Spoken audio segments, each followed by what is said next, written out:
terakhir, Lukas 16 ayat 9, lalu kita selesai.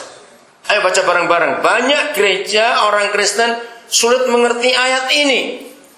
Inilah satu-satunya ayat dalam Alkitab yang memberitahukan kepada kita uang itu untuk apa. Tidak ada ayat lain dalam Alkitab yang kita akan temukan uang itu untuk apa. Ini satu-satunya. Kalau kita tahu rahasia ini, hidup itu indah dan menyenangkan. 1, 2, 3. Dan aku berkata kepadamu, ikatlah persahabatan dengan mempergunakan mamon yang tidak jujur, supaya jika mamon itu dapat menolong lagi, kamu diterima di dalam kemah abadi. Apa artinya? Saudara, mamon itu uang. Ya, mamon itu setan. Jadi zaman Yesus hidup, orang berkata uang itu setan. Saya itu ingin mengembalikan terminologi ini zaman sekarang. Jadi gini misalnya, kalau kita ngomong uang itu setan, dia bilang, setanmu berapa? 4 miliar. Wih. Terus kalau anak-anak kecil bilang, wah minta setan 5.000 gitu. Wih, setan 5.000. Bagus bukan kalau uang itu diganti kata setan seperti ayat ini, saudara? Ya orang jadi takut dengan setan. Wih. Dan itu betul. Uang itu setan betul-betul. Kalau kita salah menempatkan. Selama uang masih di bawah telapak kaki kita, dia hamba yang baik. Tapi begitu uang dinaikkan di atas kepala kita, dia tuan yang jahat. Ingat itu. Setuju saya ngomong ini? Kita harus hati-hati dengan itu. Nah, Yesus berkata, uang itu hanya satu fungsinya. Untuk menjalin persahabatan. Make friends. Kaget sekali saya. Apa itu make friends? Artinya menginjil. Uang itu hanya untuk penginjilan. Make friends. Jangan persahabatan. Nah, kalau uang itu tidak dipakai untuk yang benar, perhatikan kalimat ini. Apabila uang itu tidak bisa menolong kamu lagi, itu artinya apa? Cepat, artinya apa? Uang itu nggak bisa nolong kamu lagi. Ayo. Masa susah sekali? Apa? Uang itu nggak bisa nolong kamu lagi, itu artinya apa? Mati, susah bener. Lo betul nggak? Kalau uang itu nggak bisa nolong, berarti mati itu orang.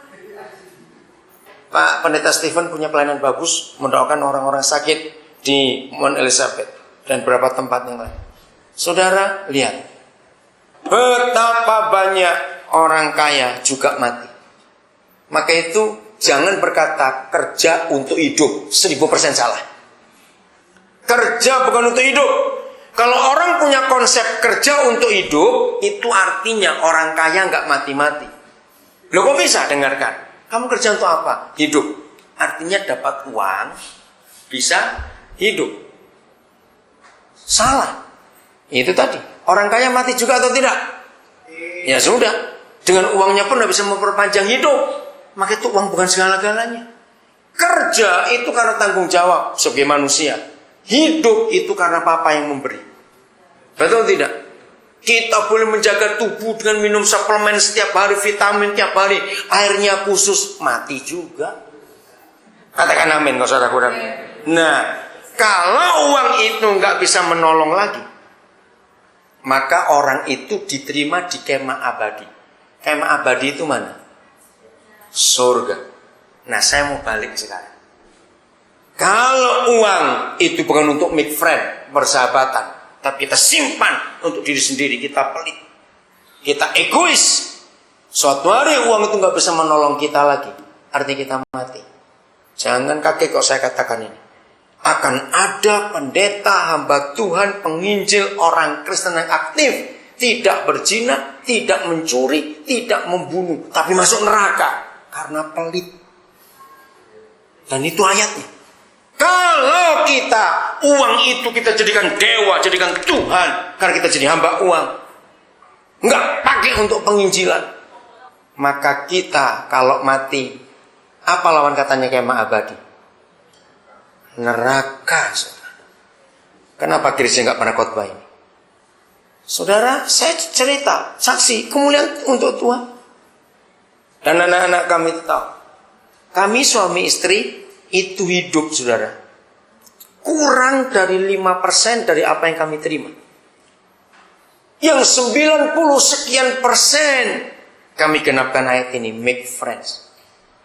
Nah, itu kenapa saya bisa buka sekolah gratis. Karena saya ingin jalin persahabatan banyak anak-anak murid. Karena mendirikan sekolah itu paling gampang menginjil, saudara. Ini kesaksian yang luar biasa. Ayo, kita buat itu. Supaya dunia ini kenal siapa Yesus. Maka itu di tengah susah, di tengah kesukaran, seni hidup adalah kok kita bisa melakukan kehendak Bapa di surga. Berkati banyak orang di sekitar kita. Kemarin Pak Stefanus menemukan saya dengan seorang anak Tuhan Ibu Maria Tan yang punya pelayanan penjara. Hati saya di penjara juga untuk mereka. Tadi malam saya dapat SMS, satu pembunuh dari Nusa Kambangan akan bebas minggu depan.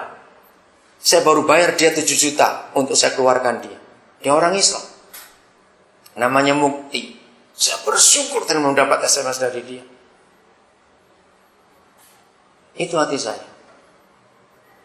Ayo kita lakukan kehendak Tuhan dalam hidup ini. Mari kita berdoa.